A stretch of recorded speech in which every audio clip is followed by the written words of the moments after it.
Hello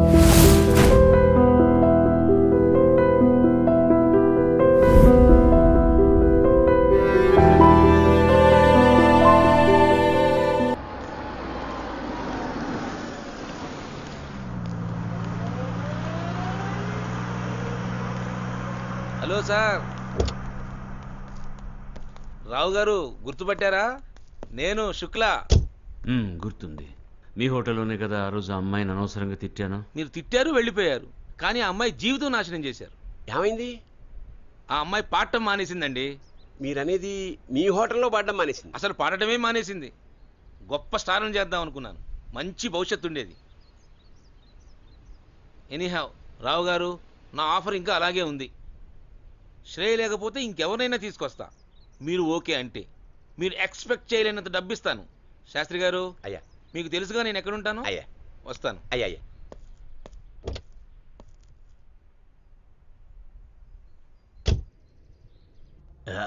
ఎన్నిసార్లు చెప్పాలి? ఇలా స్ట్రెయిన్ అయితే ఆ తర్వాత నేనేం చేయలేను.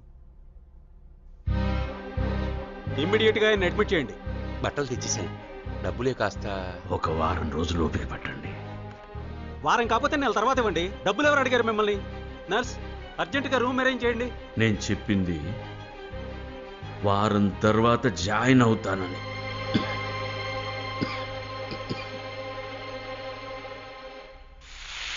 జాయిన్ అవ్వడం ఇష్టం లేనప్పుడు బట్టలు తెమ్మండం, హాస్పిటల్ దాకా వెళ్ళడం ఎందుకో?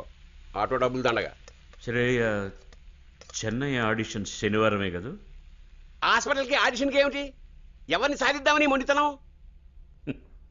ఇదిగో అలా నమ్మకండి, ఒళ్ళు మండిపోతుంది. ఆ రోజేమో ఆ అమ్మాయిని 10 మందిలో తిట్టారు. ఆ దెబ్బతో అమ్మాయి హోటల్లో పాటలు పాడడమే మానేసింది. ఇవాళేమో ఆ ఉన్న గొంతు కూడా పోయేలా ఓహో నేర్పించేస్తున్నారు.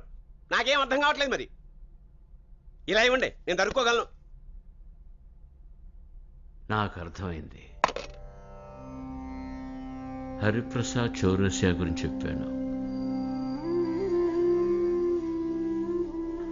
అలా చేస్తుంది అనుకోలేదు. మీరు సాపాసాలతో పాటు మొండితనం కూడా నేర్పిస్తున్నట్టున్నారు.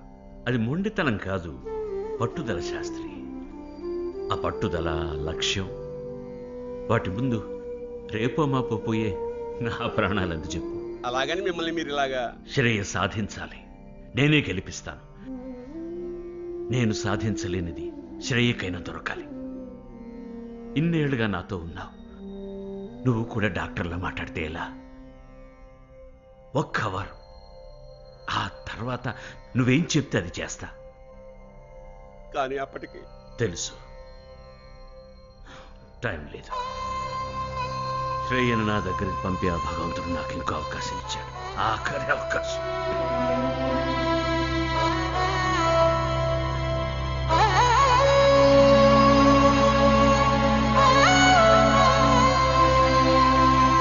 ఏమంటివి? జాతి నెపమున సూత సుతుని కింద నిలువ అర్హత లేదందువా? ఎంత మాట! ఇది క్షత్ర పరీక్షే గాని క్షత్రి పరీక్ష కాదే. కాదు, కాకూడదు. ఇది కుల పరీక్ష అందువా? నీ తండ్రి భరద్వాజుని జననం పెట్టింది, అతి జుగుప్సాకరమైన నీ సంభవం పెట్టింది. మట్టి కుండలో పుట్టితివి కదా. నీదియే